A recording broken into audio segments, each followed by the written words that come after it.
राज्याचे मुख्यमंत्री एकनाथ शिंदे हे अचानक दिल्लीत पोहोचलेत। काल रात्री मुख्यमंत्री एकटेच दिल्लीला गेलेले आहेत।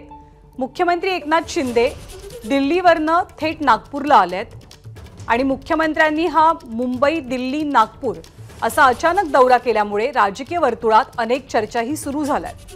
त्यामुळे मुख्यमंत्र्यांचं अचानक दिल्ली वारीचं नेमकं कारण काय याची उत्सुकता आहे।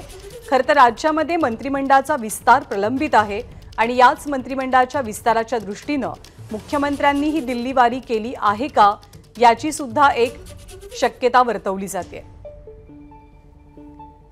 गणेश ठाकूर आपल्या सोबत आहेत। गणेश, तातडीच्या दौऱ्यामागचं कारण काही कळलंय का? कारण गुलदस्त्यात आहेत आणि मुख्यमंत्री एकटेच किंवा जास्त लोकांना न घेता ते दिल्लीला गेले, नागपूरहून दिल्लीला गेले आणि दिल्लीहून पुन्हा उशिरा नागपूरला पोहोचले। आज भंडाऱ्यामध्ये त्यांचा कार्यक्रम आहे।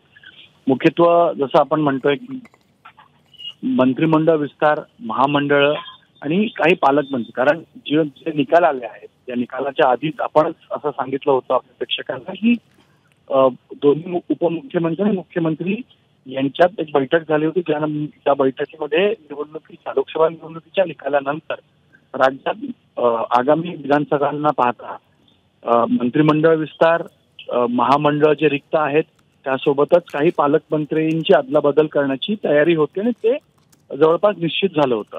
पण अपेक्षित निकाल न आल्यामुळे त्यात काही बदल करावे लागले होते आणि काही मोठे निर्णय त्यांना घ्यायचे आहेत आणि या निर्णयासंदर्भात मुख्यमंत्र्यांनी दोन्ही उपमुख्यमंत्र्यांची चर्चा केलेली आहे। आता या संदर्भातच, विस्तारासंदर्भात, महामंडळासंदर्भातच दिल्लीतील पक्षश्रेष्ठींशी बोलण्यासाठी मुख्यमंत्री गेलेत का अशी चर्चा आहे। कारण याबद्दल कोणते ऑफिशियल इन्फॉर्मेशन मुख्यमंत्री कार्यालयाकडनं दिलं गेलं नाहीये। का गेले होते आणि गेले होते का नाही हे सूत्रांकडनं कळतंय। यासोबतच आज ते पुन्हा नागपूरला आले आहेत।